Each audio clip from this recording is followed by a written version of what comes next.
തിരുവനന്തപുരം നെടുമങ്ങാട് അർഷിത് എന്ന് പറയുന്ന 1.5 വയസ്സ് മാത്രം പ്രായമുള്ള ഒരു പിഞ്ചു കുഞ്ഞിനെ തന്റെ രണ്ടാനച്ഛനായിട്ടുള്ള അഷ്കർ എന്ന് പറയുന്ന പുന്നാരമോൻ ഇല്ലാണ്ടാക്കിയിരിക്കുന്ന ഒരു വാർത്ത നിങ്ങളെല്ലാവരും അറിഞ്ഞിട്ടുണ്ടായിരിക്കും. ആൻഡ് ഇതിനകത്ത് ഇവനും ഇവന്റെ ആ ഒരു ഭാര്യ, അതായത് ഈ കുഞ്ഞിന്റെ അമ്മ എന്നൊന്നും അവളെ വിളിക്കാൻ പറ്റത്തില്ല, അവളെ വേറെ എന്തെങ്കിലുമൊക്കെയാണ് വിളിക്കേണ്ടത്. അവളും പിന്നെ ഈ എല്ലാം നമുക്ക് വളരെ വിശദമായിട്ട് തന്നെ ഇതിനകത്ത് സംസാരിക്കാം. എന്താണെങ്കിലും ആദ്യം തന്നെ ആ ഒരു ന്യൂസ് ഒന്ന് കേൾക്കാം. തിരുവനന്തപുരം നെടുമങ്ങാട്ട് 1.5 വയസ്സുകാരൻ അർഷിതിന്റെ കൊലപാതകത്തിൽ വിറങ്ങലിച്ച് കേരളം. പിഞ്ചു ശരീരത്തിൽ 51 മുറിവുകളെന്ന് പോസ്റ്റ്മോർട്ടം റിപ്പോർട്ട്. കുഞ്ഞ് കരഞ്ഞപ്പോൾ തല ഭിത്തിയിലിടിപ്പിച്ച് കൊന്നെന്ന് പ്രതി അഷ്കർ കുറ്റസമ്മതം നടത്തിയെന്ന് പോലീസ്. ദേഹത്തെ ലൈറ്റർ ഉപയോഗിച്ച് പൊള്ളലേൽപ്പിച്ചു. വീട്ടിൽ തെളിവെടുപ്പിന് എത്തിച്ച അഷ്കറിനെ നാട്ടുകാർ കയ്യേറ്റം ചെയ്തു. 1.5 വയസ്സ് മാത്രമുള്ള പിഞ്ചു കുഞ്ഞ് നേരിട്ടത് മനുഷ്യ മനസാക്ഷിയെ മരവിപ്പിക്കുന്ന ക്രൂരത. കുഞ്ഞിന്റെ ശരീരത്തിൽ ചെറുതും വലുതുമായ 51 മുറിവുകൾ ഉണ്ടെന്നാണ് പോസ്റ്റ്മോർട്ടം റിപ്പോർട്ട്. സിഗരറ്റ് വെച്ച് പൊള്ളിച്ചതിന്റെ പാടുകളും ജനനേന്ദ്രിയത്തിൽ തൊലി പോയ ആഴത്തിലുള്ള മുറിവും. കൊടും ക്രൂരനായ അഷ്കർ എന്ന കൊലയാളി ചോറ് കൊടുക്കുമ്പോൾ കുഞ്ഞ് കരഞ്ഞതിന് തല ഭിത്തിയിൽ ഇടിപ്പിച്ചു. കാലിന്റെ വെള്ളയിൽ ലൈറ്റർ വെച്ച് പലവട്ടം പൊള്ളിച്ചു. തലയ്ക്ക് പിന്നിലേറ്റ ക്ഷതവും ആന്തരികാവയവങ്ങളിലുണ്ടായ രക്തസ്രാവവുമാണ് കുഞ്ഞിന്റെ മരണത്തിന് കാരണം.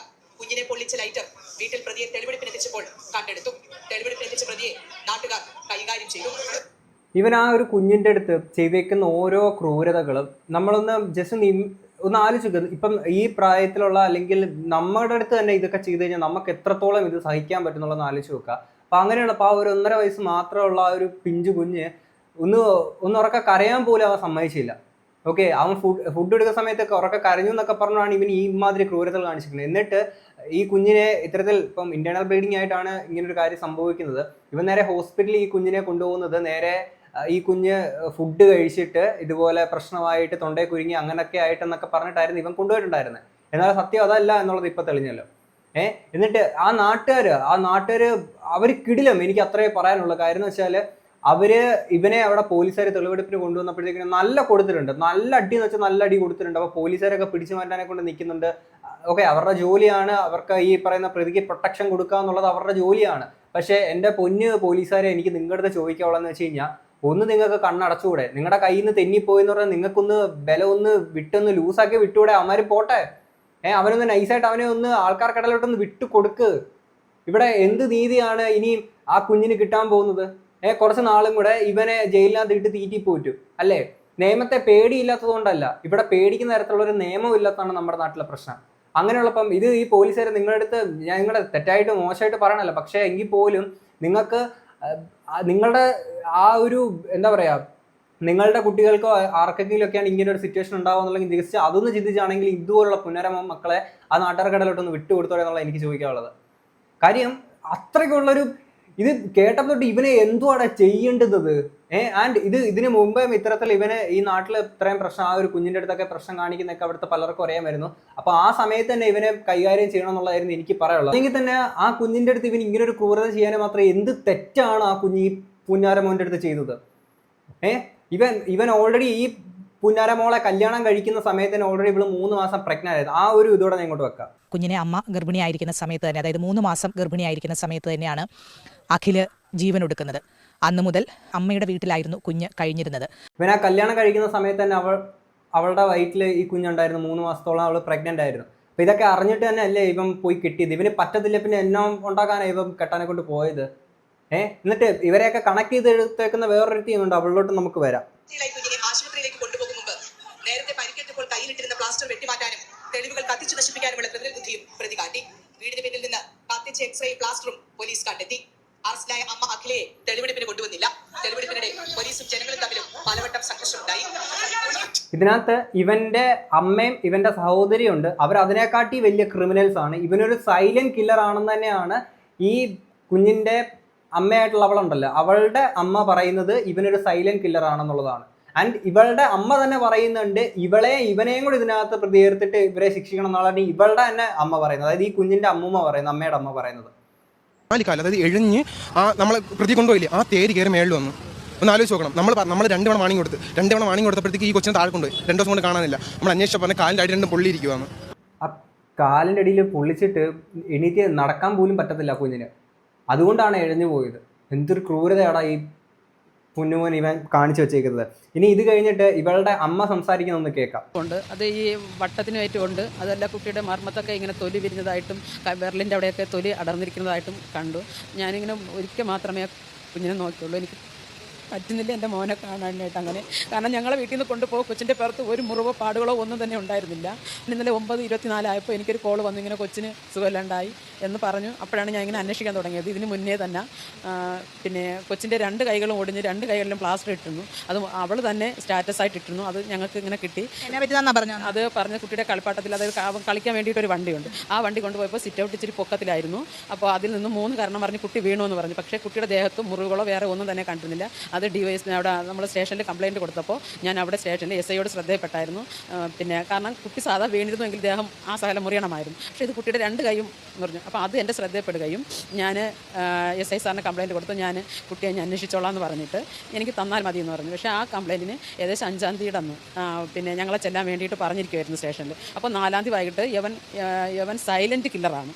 ഈ എന്തോ അക്ഷർ എന്ന് പറയുന്നത് 2ാം ഭർത്താവ്. അവൻ സൈലൻറ്റ് കില്ലറാണ്, എനിക്ക് ഉറപ്പാണ്. കാരണം അവൻ മാനസികമായിട്ടാണ് ടോർച്ചർ ചെയ്യുന്നത്, എല്ലാവരെയും മാനസികമായിട്ടാണ് ടോർച്ചർ ചെയ്യുന്നത്. അപ്പോൾ ഇവൻ പറഞ്ഞ് പ്രേരിപ്പിച്ചിട്ട് DYSP സാറിന് കംപ്ലയിൻറ്റ് കൊടുപ്പിച്ചു മോളെ കൊണ്ട്. എന്നിട്ട് 4-ാം തീയതി വൈകിട്ട് 4-ാം തീയതി വൈകിട്ടാണെന്നാണ് എൻ്റെ ഓർമ്മ.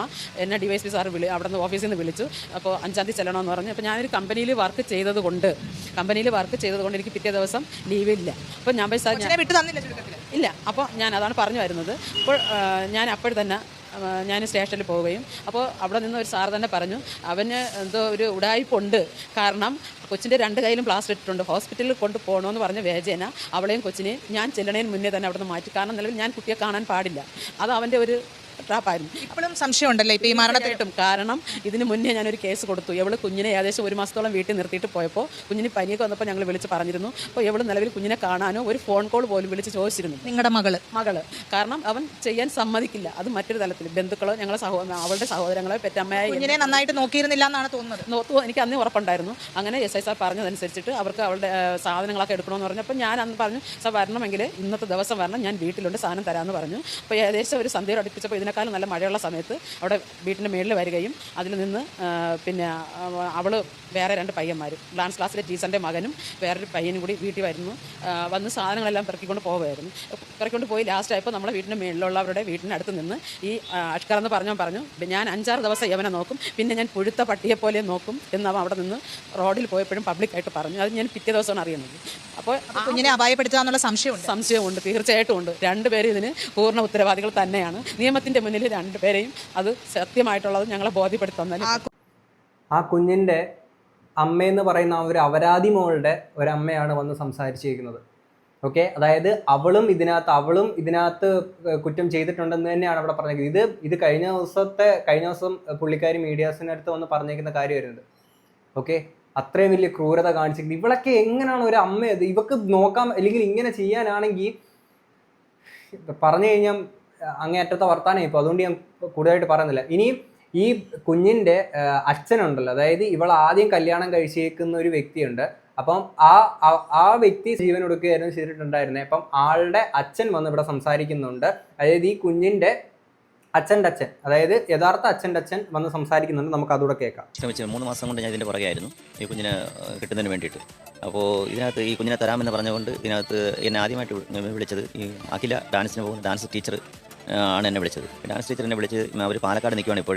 3 ദിവസം കഴിഞ്ഞിട്ട് ഞാൻ വരും, വന്നിട്ട് നമുക്കിതിനൊരു തീരുമാനം എടുക്കാമെന്ന് പറഞ്ഞതിന് ശേഷം ആ സ്ത്രീ ഇതുവരെ എന്നെ വിളിക്കും. ഈ ഇത്രയും സംഭവങ്ങൾ നടന്നിട്ട് ഒരു ഫോൺ കോളിൽ പോലും എന്നെ വിളിച്ച് ചോദിക്കും ഇവിടെ പരിപാടി ചെയ്തിട്ടില്ല. അപ്പോൾ ഇവരെല്ലാവരും കൂടി ചേർന്നിട്ടുള്ള ഒരു ഇതെന്നാണോ വിചാരിക്കുന്നത്? എന്താണ് അതിൻ്റെ കരുതുന്നത്? എന്താണ്? അതെ, ഈ അസ്കറും ഈ ഡാൻസ് ടീച്ചറും ഒരു അണ്ടർസ്റ്റാൻഡിംഗ് ഉണ്ട്. അവർ കുഞ്ഞിനെ ആദ്യം തരാമെന്ന് പറഞ്ഞിട്ട് ഇവനുമായിട്ട് ചേർന്ന് കുഞ്ഞിനെ തരാതിരിക്കാനുള്ള എല്ലാ രീതിയിലും ഇവർ ഇടപെട്ട് എന്നെ ഇതുവരെ വിളിച്ചിട്ടില്ല. ഇവർക്ക് കറക്റ്റ് ഈ കുഞ്ഞ് ഉപദ്രവിക്കപ്പെടുന്നതും ഈ സംഭവങ്ങളെല്ലാം ഈ ടീച്ചറിനറിയാം. ടീച്ചറിനെ നമ്മൾ വിളിച്ചിട്ട് കൊണ്ടുവന്നാൽ എല്ലാ കാര്യങ്ങളും അറിയാൻ പറ്റും. ബന്ധപ്പെടാനോ മറ്റോ ഒന്നും ഈ കുഞ്ഞിൻ്റെ അമ്മ നിങ്ങളെ അച്ഛൻ്റെ വീട്ടുകാരെ സമ്മതിച്ചിരുന്നില്ല, അല്ലെങ്കിൽ സമ്മതിച്ചിരുന്നില്ല. ഇവളെ ഈ കുഞ്ഞിൻ്റെ അമ്മയുടെ അമ്മ ഒരു കാരണവശാൽ എൻ്റെ ഭാര്യ കാണിക്കില്ല എന്നൊരു വെല്ലുവിളി വരെ നടത്തിയിട്ടുണ്ടായിരുന്നു. അങ്ങനെ കാണിക്കാനുള്ള ഒരു ശ്രമം ഇതുവരെ നടത്തിയിട്ടില്ല. ഞങ്ങളിത് പല പ്രാവശ്യം ഇത് കുഞ്ഞിനെ കാണാൻ വേണ്ടിയിട്ട് നമ്മൾ ശ്രമിക്കുകയും ഫോൺ നമ്പർ പോലും നമ്മൾ ഇല്ലായിരുന്നു. ഇവർ വാടകയ്ക്ക് മാറി താമസിക്കുന്ന ഒരു കൂട്ടരായിരുന്നു. ഈ അഖിലെയും അസ്കറിനെയും കൂട്ടുമുട്ടിച്ച് തന്നെ ഈ അനു ടീച്ചറാണ്. അവരുടെ ട്രൂപ്പിൽ അവരുടെ ട്രൂപ്പിൽ. അപ്പം ഇനിയിപ്പം ഇതിനൊക്കെ ഇതിനകത്ത് ഏറ്റവും വലിയൊരു ഡൗട്ട് എന്താണെന്ന് വെച്ച് കഴിഞ്ഞാൽ, അപ്പം ഇതിനകത്ത് ഈ സംഭവ വികാസങ്ങളെ പറ്റിയിട്ട് ആ അനു എന്ന് പറയുന്ന ഈ ടീച്ചറിനും ഈ പുന്നാരമോനും ഈ കുഞ്ഞിന്റെ ശരിക്കുള്ള അമ്മയെന്ന് പറയുന്ന അപരാധി മോക്കും എല്ലാവർക്കും അറിയുന്ന കാര്യങ്ങളൊക്കെ തന്നെയാണ് ഈ കുഞ്ഞിന് ഈ സംഭവിക്കുന്ന കാര്യങ്ങളൊക്കെ തന്നെ. അപ്പൊ ഞാൻ ആലോചിക്കുന്നത്, ഈ കുഞ്ഞിന്റെ അച്ഛൻ മരണപ്പെട്ടിട്ടുണ്ടായിരുന്നല്ലോ, ഇനി അതിനകത്ത് മറ്റെന്തെങ്കിലും ദുരൂഹത ഉണ്ടോ എന്നുള്ളത് ഇനി നമുക്കറിയത്തില്ല. ഓക്കെ, എന്താണെങ്കിലും ഇവൻ ഇതിനു മുന്നേ ഒരു കല്യാണം കഴിച്ചിട്ടുണ്ടായിരുന്നു. ആ ഒരു ലേഡിയുടെ അവസ്ഥ ഭയങ്കര ദയനീയമായിട്ടുള്ളതാണ്, നമുക്ക് ഭയങ്കര സങ്കടകരമായിട്ടുള്ളൊരു അവസ്ഥയാണ്. ഇത്രയൊക്കെ ഇവൻ ഇവിടെ കാണിച്ചു കൂട്ടിയിട്ടും സമൂഹത്തിൽ അവനിങ്ങനെ നിവർന്ന് ഇത്രയും നാൾ നടന്നല്ലോ എന്നുള്ളത് ആലോചിക്കുമ്പോഴാണ് നമുക്ക് പിന്നെയും പൊളിയണത്. ഇനിയും ആ ഒരു ലേഡിക്ക് സംഭവിച്ചിരിക്കുന്ന കാര്യം കൂടെ നമുക്കൊന്ന് കേൾക്കാം. ഉപദ്രവിക്കുമായിരുന്നു. ഒന്ന് പേരും കൊണ്ട് തലയെ പിടിച്ചിടിച്ചല്ലേ? ഓ, എന്നെ അടിക്കും, വെള്ളത്തെ പിടിച്ച് മക്കി. അഷ്കർ എന്ന കൊടും ക്രിമിനലിന്റെ ക്രൂരതയാണ് ഈ കേട്ടത്. ഒരു ചിത്രം കൂടി കാണണം. 2022 പാലോട് സ്വദേശിയായ ആമിനയെ അഷ്കർ വിവാഹം കഴിക്കുമ്പോൾ ആമിനയുടെ രൂപം ഇതായിരുന്നു. എന്നാൽ കഴിഞ്ഞ 2 വർഷക്കാലമായി തിരുവനന്തപുരം മെഡിക്കൽ കോളേജിൽ ചികിത്സയിലാണ് ആമിന. ഒന്നോർക്കണം, വിവാഹം നടക്കുമ്പോൾ ആമിനയ്ക്ക് വയസ്സ് 18, ഇപ്പോൾ 23. വിവാഹം കഴിഞ്ഞതിന് അടുത്ത ദിവസം മുതൽ ക്രൂരമായ ശാരീരിക ആക്രമണം തുടങ്ങി. ആദ്യമൊക്കെ മുഖത്തടിക്കൽ, പിന്നാലെ ഇരു ചെവിയും പൊത്തി അടിക്കൽ, മുഖത്ത് മുഷ്ടി ചുരുട്ടി ഇടിക്കൽ, പിന്നീട് സ്ത്രീധനം ആവശ്യപ്പെട്ട് അഷ്കറും മാതാവും സഹോദരിയും ചേർന്ന് ക്രൂരമായി ഉപദ്രവിച്ചു.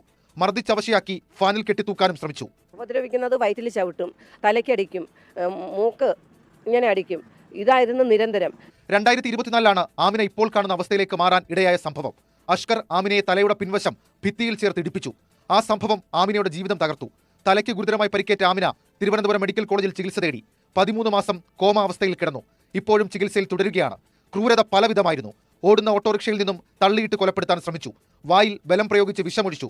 കൊലപ്പെടുത്താൻ കിണറ്റിൽ തള്ളിയിട്ടു. ഇവർ 3 പേരും കൂടെ കൊച്ചിനെ അടിച്ചിട്ട് വീട്ടിൽ വന്നതിനാണ് കൊച്ചിനെ അടിച്ചത്. കൊച്ചിനെ അടിച്ച് കൊച്ചു ബോധം ഇല്ലാതെ ആയപ്പോഴത്തേക്ക് ഇവർ വിചാരിച്ച് മരിച്ചെന്നും പറഞ്ഞ് ഇവർ 3 പേരും കൂടെ ഫാനിൽ കെട്ടിത്തൂക്കാൻ ഒരുങ്ങി കയറൊക്കെ ഇങ്ങനെ ഇട്ടപ്പോഴും കൊച്ചിന് എന്തോ ഇല്ല, പെട്ടെന്നൊരു ഓർമ്മ വരും പോലെ വന്ന് കൊച്ചു നില വിളിച്ചപ്പോഴത്തേക്ക് കയറങ്ങ് മാറ്റി. ഇത്രയധികം ക്രൂരതയുള്ള അല്ലെങ്കിൽ ക്രൂരനായ ഒരാളാണ് അഷ്കർ എന്നുള്ളത് ഇതെല്ലാം വ്യക്തമാക്കുന്നുണ്ട്. ക്യാമറാമാൻ ജിനോസ് രാജൻ. ഇത്രയൊക്കെ ഒരുത്തിന് ഇവിടെ ചെയ്ത് കൂട്ടിയിട്ട് ഇവന് ഈ നാട്ടിൽ ഇത്രയും നാൾ ഞെളിഞ്ഞ് നടന്നു എന്ന് പറഞ്ഞാണ് ഞാൻ ആലോചിക്കുന്നത്. എന്താണെങ്കിലും ആ ഒരു ലേഡി എന്താണെങ്കിലും 10-13 മാസത്തോളം കോമയിൽ കിടന്നു എന്നുള്ള കാര്യങ്ങളൊക്കെ പറഞ്ഞില്ല. ഇത്രയും ക്രൂരതകൾ ഒരാളുടെ അടുത്ത് കാണിച്ചിട്ട് ഇവനെ അറസ്റ്റ് ചെയ്യുകയോ പിന്നീട് പുറലോകം കാണിക്കാത്ത തരത്തിൽ കാണിക്കുകയോ ഒന്നും ഇവിടെ ചെയ്തിട്ടില്ല എന്ന് പറയുമ്പോൾ എന്നാ മൂഞ്ചാനാണ് പിന്നെ ഇവിടുത്തെ നിയമം എന്നുള്ളതാണ് ഞാൻ ആലോചിക്കുന്നത്. ഒരു പിഞ്ചു അന്നത്തെ കാര്യത്തിൽ കൃത്യമായിട്ടൊരു ആക്ഷൻ എടുത്തിട്ട് ഇവന് കൃത്യമായിട്ടുള്ള പേടിക്കുന്ന തരത്തിൽ എല്ലാവരും ഇനി ഇങ്ങനെ ഒരു കാര്യം ചെയ്ത് കഴിഞ്ഞാൽ പേടിക്കുന്ന തരത്തിലൊരു നിയമമോ അല്ലെങ്കിൽ അങ്ങനെ ഒരു ശിക്ഷാവിധിയോ കാര്യങ്ങളൊക്കെ നമ്മുടെ നാട്ടിൽ ഇവിടെ സംഭവിച്ചിരുന്നുണ്ടെങ്കിൽ ഇന്ന് ആ കുഞ്ഞിന് ഇപ്പോഴും ജീവനോടെ ഉണ്ടായിരുന്നേനെ. ആ കുഞ്ഞിന് ഇങ്ങനെ ഒരു ക്രൂരതകൾ അനുഭവിക്കേണ്ടി വരത്തില്ലായിരുന്നു. ഇനിയിപ്പോൾ എന്താ കുറേ നാൾ ഇപ്പം ഇനി പേരിന് ആൾക്കാർ എന്താ പറയുക, ഈ പറയുന്ന തൂക്കയേർ ഒരെണ്ണം കൊടുക്കുമായിരിക്കും. അത് വധശിക്ഷ, അതും അങ്ങനെ മാക്സിമം ആണ് ഈ ഒരു കാര്യം. അപൂർവങ്ങളിൽ അപൂർവമായിട്ടുള്ള കേസുകൾക്ക് മാത്രമേ കൊടുക്കാറുള്ളൂ. പക്ഷേ ഇതൊക്കെ നമ്മുടെ നാട്ടിൽ ഇപ്പോൾ സർവ്വസാധാരണമാണ്. കാരണം ഇത് കണ്ടിന്യൂസ് ആയിട്ട് ഇങ്ങനെ നടന്നുകൊണ്ടിരിക്കുകയാണ്. ഓക്കെ, ഇനി ഇവന് ഇപ്പം തൂക്കയേർ കൊടുക്കുകയാണെങ്കിലും വധശിക്ഷ നടപ്പാക്കുന്നത് എങ്ങനെയാണ്? 4, 5, 6, 7, 8 ജീവപര്യന്തം കഴിഞ്ഞിട്ടായിരിക്കും വധശിക്ഷ നടപ്പാക്കുക. എന്ന് വെച്ച് കഴിഞ്ഞാൽ വധശിക്ഷ നടപ്പാക്കുന്നതിന് മുന്നേ തന്നെ ഇവർ പ്രായമായിട്ട് തട്ടിപ്പോവും. അപ്പോൾ പിന്നെ ഇങ്ങനെ തൂക്കയേർ കൊടുത്തു എന്ന് പറയുന്നതിൽ എന്തർത്ഥമാണെന്നുള്ളതെന്നുള്ളത് എനിക്കറിയത്തില്ല. ഓക്കെ, ആൻഡ് ഈ കഴിഞ്ഞ വർഷം ഇതുപോലെ വെഞ്ഞാറമൂട് മറ്റേ അഫാൻ കേസ് അറിയാമല്ലോ, വീട്ടിലുള്ള എല്ലാ എണ്ണത്തിനെയും തീർത്ത് കളഞ്ഞിട്ട് അവൻ ഇപ്പോഴും ജയിലിൽ സുഖമായിട്ട് കഴിയുന്നുണ്ട്. ഇങ്ങനെ എത്ര കേസുകളാണ് നമ്മുടെ നാട്ടിൽ. ആൻഡ് ഇവിടെ ഇപ്പം തൂക്കയേർ വിധിച്ചെന്ന് പറഞ്ഞാൽ ഇവിടെ ആരാച്ചാറ് പോസ്റ്റിൽ ഇതുവരെ കേരളത്തിൽ ആരും വർക്ക് ചെയ്യണില്ല എന്നുള്ളതാണ് നിലവിൽ എൻ്റെ ഉള്ളൊരു അറിവ്. ഇനി ആരെങ്കിലും ഉണ്ടോ എന്നുള്ളത് എനിക്കറിയത്തില്ല. ഈ എൻ്റെ സിനിമയ്ക്കകത്ത് പറയുന്ന പോലെ justice delayed is justice denied. ഇത് നടപ്പാക്കാനുണ്ടെങ്കിൽ ഇവനാണ് ചെയ്തതെന്നുള്ളത് ഇവൻ തന്നെ സമ്മതിച്ചിട്ടുണ്ട്, തെളിവുകളും ഉണ്ട്. അങ്ങനെ ഉണ്ടെങ്കിൽ എത്രയും പെട്ടെന്ന് ഇവനെ തീർത്ത് കളയാന്നുള്ള കാര്യമേ ഉള്ളൂ. അല്ലെങ്കിൽ നമുക്കിനി പേടിക്കാനെ കൊണ്ടൊന്നും അല്ലെങ്കിൽ പേടിപ്പിക്കുന്ന തരത്തിലുള്ള ഒരു നിയമം നമ്മുടെ നാട്ടിലില്ല എന്നുണ്ടെങ്കിൽ ഇത്തരത്തിലുള്ള കാര്യങ്ങൾ ഇനി മുന്നോട്ട് പോകത്തില്ലേ? നിയമത്തെ പേടിയില്ലാത്തതല്ല, പേടിപ്പിക്കുന്ന നിയമമില്ലാത്തതാണ് നമ്മുടെ നാട്ടിലെ പ്രശ്നം. കൂടുതലായിട്ടൊന്നും എന്തായാലും ഞാൻ പറയുന്നില്ല. ഇനി പറഞ്ഞു കഴിഞ്ഞാൽ അങ്ങേ അറ്റത്തെ വർത്താനം പറയേണ്ടതായിട്ട് വരും. അപ്പം ശരി, ബൈ.